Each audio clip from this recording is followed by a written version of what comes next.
Assalamualaikum warahmatullahi wabarakatuh. Yang terhormat Bapak Amri Muhaimin sebagai dosen pembimbing dan Bu Aviola Terza Damaliana sebagai dosen penguji. Perkenalkan, nama saya Lydia Almira Rahmanova dengan NPM 21083010119. Di sini saya akan menampilkan hasil seminar MBKM saya terkait optimalisasi strategi investasi dengan pendekatan K-means dan regresi linear menggunakan analisis data investasi Kota Surabaya. Untuk pembahasan yang akan saya bawakan, yang pertama ada pendahuluan, sejarah mitra, pelaksanaan, rekognisi mata kuliah, kesimpulan dan saran, serta refleksi diri. Untuk pendahuluan, optimalisasi strategi investasi dengan pendekatan K-means dan regresi linear dapat memberikan manfaat yang signifikan bagi investor dengan mengelompokkan data investasi ke dalam segmen-segmen yang lebih homogen.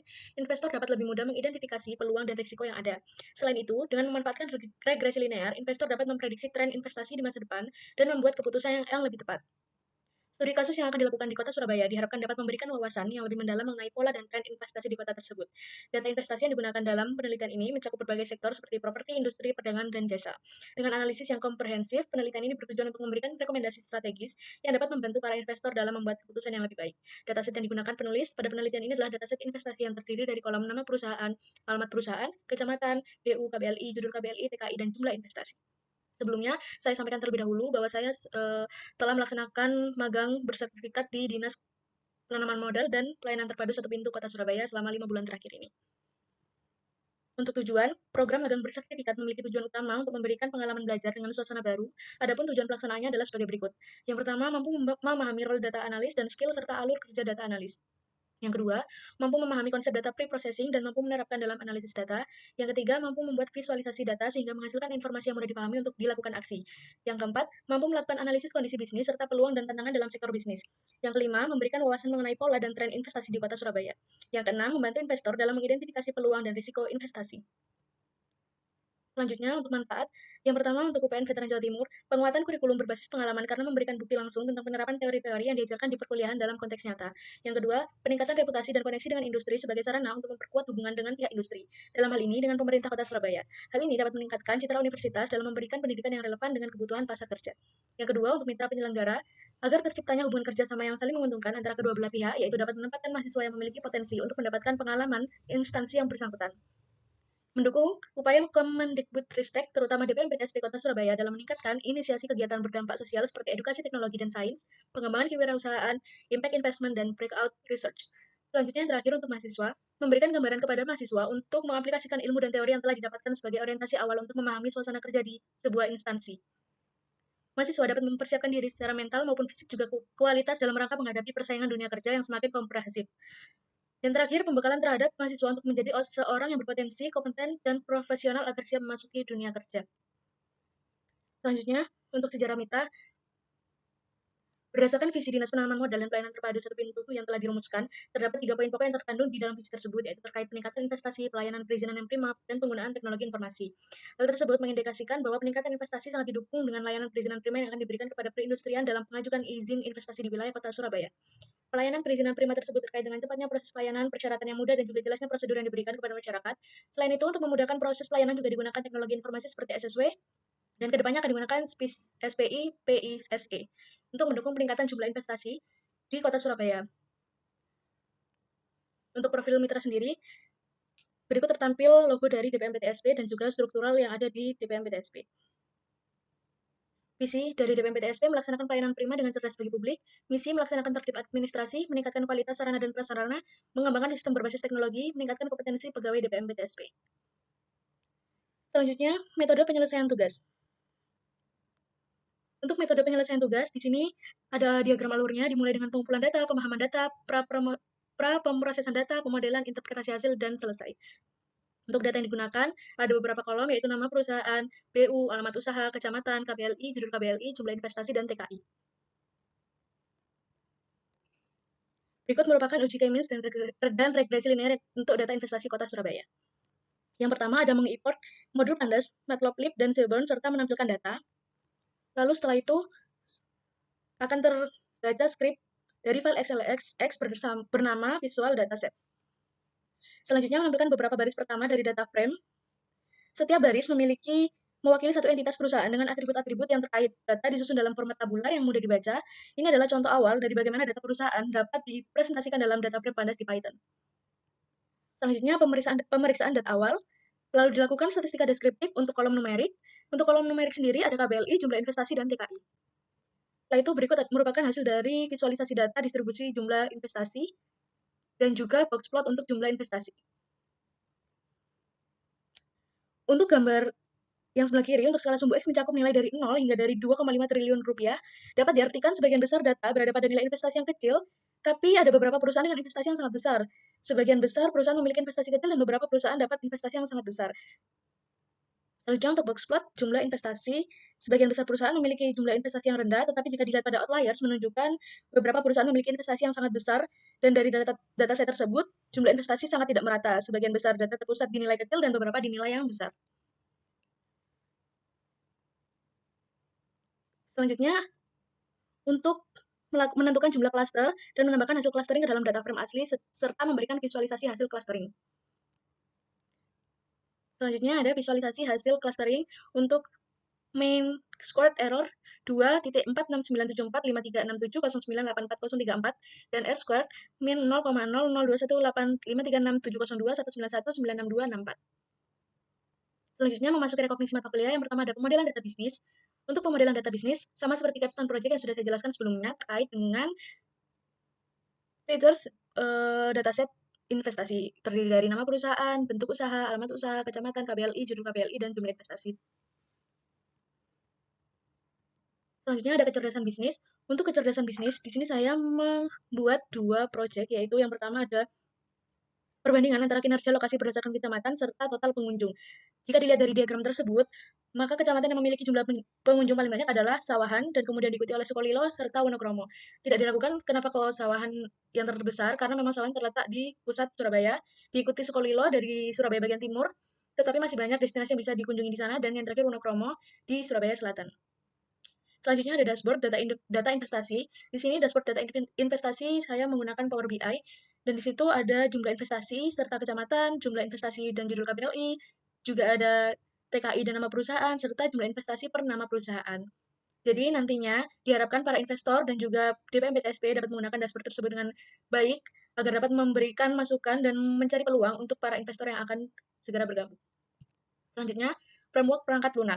Framework merupakan suatu kerangka kerja yang dipakai dalam pengembangan situs web. Kerangka kerja ini dirancang untuk memberikan dukungan kepada pengembang web dalam menyusun baris kode. Penggunaan framework mempermudah, mempercepat, dan mengkoordinasi penulis kode secara sistematis. Framework memiliki beberapa fungsi utama dalam pengembangan aplikasi atau sistem, dan berikut ada beberapa aspek utama yang perlu dipahami. Yang pertama, mempercepat proses pengembangan. Kedua, menjaga konsistensi dalam kode program. Yang ketiga, meningkatkan kualitas aplikasi atau sistem. Yang keempat, mempermudah pemeliharaan aplikasi atau sistem. Berikut merupakan rencana pengembangan framework yang sesuai dengan capstone project dan ingin dikembangkan. Untuk judulnya, optimalisasi strategi investasi dengan pendekatan K-means dan regresi linear. Untuk product owner-nya, ahli investasi, scrum master-nya, koordinator proyek, development team-nya ada data science, software developer. Untuk end user-nya, investor, analis keuangan. Untuk project-nya, terlihat seperti pada PPT ini. Dan untuk tools yang digunakan adalah Python, scikit-learn, Pandas, NumPy, bisa juga GitHub. Dan yang terakhir, untuk deployment-nya kita menggunakan Docker. Selanjutnya, Kapita Selecta. Untuk Kapita Selecta, di sini saya membandingkan 2 jurnal yang berhubungan dengan data capstone project saya. Sebelumnya, secara umum Kapita Selecta mengacu pada kumpulan topik atau materi tertentu yang dipilih secara khusus karena dianggap penting atau relevan dalam suatu bidang studi.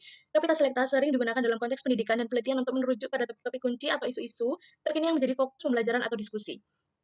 Untuk jurnal yang pertama memiliki judul pemodelan dan peramalan data saham dengan analisis time series menggunakan Python. Untuk judulnya sendiri, prediksi harga emas dengan menggunakan metode Naive Bayes dalam investasi untuk meminimalisasi risiko. Tujuan penelitian, jurnal ini bertujuan untuk memprediksi harga emas menggunakan metode Naive Bayes. Fokus utama adalah pada aplikasi metode ini dalam investasi untuk meminimalisasi risiko yang dihadapi oleh investor. Untuk manfaat, prediksi yang dilakukan menggunakan Naive Bayes dapat membantu investor dalam membuat keputusan investasi yang lebih baik dan meminimalisasi risiko kerugian. Naive Bayes, jurnal ini menggunakan algoritma Naive Bayes untuk memprediksi harga emas. Naive Bayes adalah algoritma yang berdasarkan teorema Bayes dengan asumsi impedensi antar fitur. Untuk dataset yang digunakan terdiri dari harga emas historis dan fitur-fitur yang relevan diidentifikasi dan digunakan dalam model prediktif. Untuk akurasi prediksi, model Naive Bayes menunjukkan hasil yang cukup baik dalam memprediksi harga emas, meskipun metode ini mungkin memiliki beberapa keterbatasan dalam menangani data yang tidak terdistribusi secara normal dan memiliki korelasi antar fitur yang tinggi. Selanjutnya, untuk kelebihannya sendiri, metode Naive Bayes sederhana dan cepat dalam komputasi, aplikasi langsung pada data investasi menunjukkan relevansi praktis. Untuk kekurangannya, asumsi independensi fitur seringkali tidak realistis dalam konteks data harga emas. Metode ini mungkin tidak cocok untuk data dengan distribusi yang kompleks. Selanjutnya untuk jurnal kedua, pemodelan dan peramalan data saham dengan analisis time series menggunakan Python. Untuk judulnya, yaitu pemodelan data dan peramalan data saham dengan analisis time series menggunakan Python. Tujuan penelitian untuk memodelkan dan meramalkan data saham menggunakan analisis time series dengan mengimplementasikan menggunakan bahasa pemrograman Python. Fokusnya adalah pada teknik pemodelan time series dan prediksi harga saham. Untuk selanjutnya data storytelling.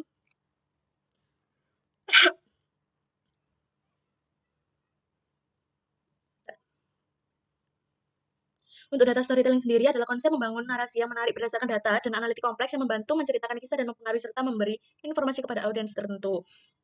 Penjelasan dari dashboard, yaitu pada dataset yang digunakan terdapat beberapa kolom, yaitu terkait nama perusahaan, alamat perusahaan, kecamatan, kelurahan, KBLI, dan judul KBLI, BU, dan TKI. Diagram pertama adalah cluster bar chart, menampilkan data kecamatan dan jumlah investasi. Diagram kedua adalah area chart, menampilkan data kecamatan dan jumlah investasi, tetapi beda untuk diagram. Pada diagram multi-row chart, menampilkan data nama perusahaan, alamat, dan kecamatan, serta diagram cluster column chart menampilkan data jumlah investasi dan judul KBLI. Diagram pie chart menampilkan data nama perusahaan dan jumlah TKI tiap perusahaannya. Diagram donut chart menampilkan data nama perusahaan serta jumlah investasinya. Untuk analisis segmentasi pelanggan adalah strategi yang diterapkan dengan memberikan pelanggan ke dalam kelompok yang berbeda dengan karakteristik, perilaku, dan kebutuhan yang berbeda. Segmentasi pelanggan sangat penting karena dapat digunakan sebagai data pendukung untuk mengetahui loyalitas pelanggan dan menentukan strategi pemasaran yang efektif dan efisien bagi perusahaan.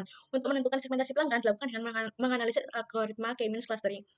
Berikut merupakan hasil dari visualisasi algoritma K-means clustering. Seperti yang sudah saya bahas sebelumnya, di sini merupakan tampilan diagram antara kinerja lokasi berdasarkan kecamatan serta banyaknya tiap pengunjung di sentra UKM yang ada di Surabaya. Di sini ada beberapa kecamatan yaitu Benowo, Bulak, Dukupakis, Genteng, Mulyorejo, Sawahan, Semampir, Sukolilo, dan Wonokromo. Yang paling rendah ada di Semampir dan yang paling tinggi ada di Sawahan. Selanjutnya untuk deployment aplikasi. Untuk deployment aplikasi di sini saya memiliki alur untuk proyek pengerjaan deployment aplikasi, yaitu yang pertama mempersiapkan lingkungan produksi dengan mengatur server produksi dan memastikan semua dependensi yang diperlukan oleh aplikasi sudah terinstall. Yang kedua, konfigurasi aplikasi, menyesuaikan konfigurasi aplikasi untuk lingkungan produksi serta pengaturan database, variabel lingkungan, dan konfigurasi server. Selanjutnya, transfer file, memindahkan kode sumber aset dan file konfigurasi dari lingkungan pengembangan ke server produksi. Mengatur database, menyusun atau mempengaruhi skema database produksi, serta mengimport data jika diperlukan. Selanjutnya ada menguji aplikasi, melakukan pengujian akhir untuk memastikan bahwa aplikasi berjalan dengan benar di lingkungan produksi dan tidak ada bug atau masalah kinerja. Selanjutnya, konfigurasi DNS. Jika diperlukan, mempengaruhi pengaturan DNS untuk mengarahkan domain atau subdomain ke server produksi yang baru. Selanjutnya, ada monitoring dan maintenance. Untuk monitoring dan maintenance ini dilakukan secara rutin untuk mengetahui apa saja kelebihan dan kekurangan dari aplikasi yang telah dijalankan sebelumnya.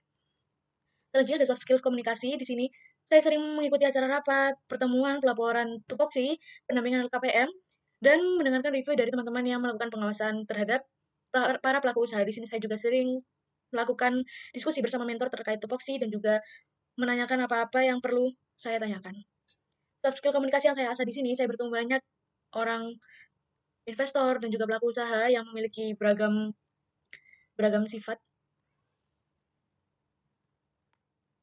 Selanjutnya, untuk acara bimbingan teknis pelaporan LKPM, di sini saya berperan sebagai frontliner, di mana saya harus menjaga mimik wajah saya agar terus tersenyum dan tidak membawa masalah saya di luar untuk di hadapan para pengunjung. Selanjutnya, kesimpulan program magang Mandiri PKK Selanjutnya, program magang MSIB memberikan kesempatan kepada penulis untuk mengembangkan kemandirian dalam merencanakan, melaksanakan, dan mengevaluasi magang. Penulis memiliki kebebasan dalam memilih program magang sesuai minat dan kebutuhan. Program ini sesuai dengan konsep MBKM dengan memberikan ruang kepada penulis untuk memilih pengalaman belajar yang relevan dengan bidang studi. Untuk K-means dan regresi linear, dengan menggunakan pendekatan K-means dan regresi linear, analisis data investasi di Kota Surabaya memberikan wawasan yang berharga untuk pengambilan keputusan strategis, baik bagi pemerintah maupun investor. Untuk saran, untuk universitas, khususnya Fakultas Ilmu Komputer, program studi sains data agar tetap mempertahankan hubungan baik dengan Dinas Penanaman Modal dan Pelayanan Terpadu Satu Pintu Kota Surabaya supaya dapat melanjutkan program magang bersertifikat selanjutnya. Karena dengan adanya program tersebut, mahasiswa mendapat ilmu dan pengalaman menganalisis data. Saran untuk mitra, Dinas Penanaman Modal dan Pelayanan Terpadu Satu Pintu Kota Surabaya itu memberikan pelatihan dan pembekalan kepada mahasiswa sebelum mereka terlibat dalam proyek yang meningkatkan kualitas kontribusi mereka. Ini dapat mencakup pelatihan tentang kebijakan, prosedur, dan teknologi yang digunakan oleh Dinas Penanaman Modal dan Pelayanan Terpadu Satu Pintu Kota Surabaya. Untuk mahasiswa, sebelum terjun langsung ke lapangan, mahasiswa harus sudah memiliki bekal materi yang cukup, baik itu diperoleh dari referensi maupun bertanya secara langsung kepada para pembimbing. Mahasiswa juga harus memperhatikan keaktifan untuk memperoleh keterangan apa saja yang masih belum diketahui tentang dan bertanya tentang hal tersebut kepada pembimbing. Selain itu, mahasiswa juga harus menjaga suasana seakrab mungkin dengan pembimbing karena yang mempengaruhi proses pelajaran magang yaitu mereka. Untuk refleksi diri, hal-hal positif selama perkuliahan dalam program MBKM, manfaat program magang terhadap pengembangan soft skill, manfaat program magang mandiri terhadap pengembangan kemampuan kognitif, dan rencana perbaikan pengembangan diri karir dan pendidikan selanjutnya. Terima kasih.